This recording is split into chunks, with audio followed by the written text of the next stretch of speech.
Step 1. Low.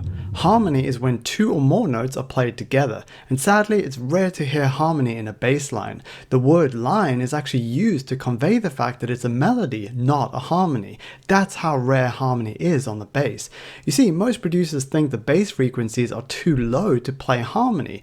In other words, if you play two notes together, it'll sound like a rumbling mess. But that's not true. That only happens when the two notes are close to each other. For example, if your root note is a low A and you play a D above that, it doesn't sound very nice if you play the D that's 5 semitones above the A. But if you play the D an octave higher, so it's now 17 semitones above the A, it sounds absolutely beautiful. Alright, so now we know how to successfully add harmony to a bass line. However, we don't yet have a bass line to add it to. So step 1 is to write a cool 1-bar rhythm on the root note, and we're using A natural minor. Then copy and paste that rhythm to 3 other notes, so you've got a 4-note bass line over 4 bars. And feel free to throw in some passing notes to smooth the line out.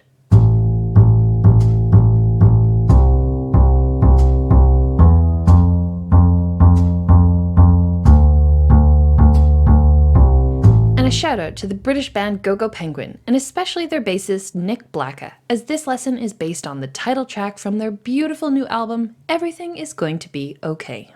And just before we jump into the next step, if there's an artist you want us to hack, drop us a comment. Also, are you new to music theory, or are you experienced but you want a refresher? Then download our free book. It only takes 30 minutes to read, then you'll have a solid theory foundation that you can instantly apply to your songwriting and producing. You can get the free book at hackmusictheory.com. Step 2. High. Now it's time for the fun part, writing another line over the top, so you've got 2 lines playing together. Start this step by choosing what note you want to use for the harmony over your root note. And this is where Nick Blacka was super creative, as he actually used one high note that sounds good over all 4 bars. You don't have to do that, but it's very cool, so we did something similar in our example. We used D as our high note for 3 bars, then we varied it in the 4th bar. And once you've chosen your high note, write a cool rhythm for it over your root note in bar 1.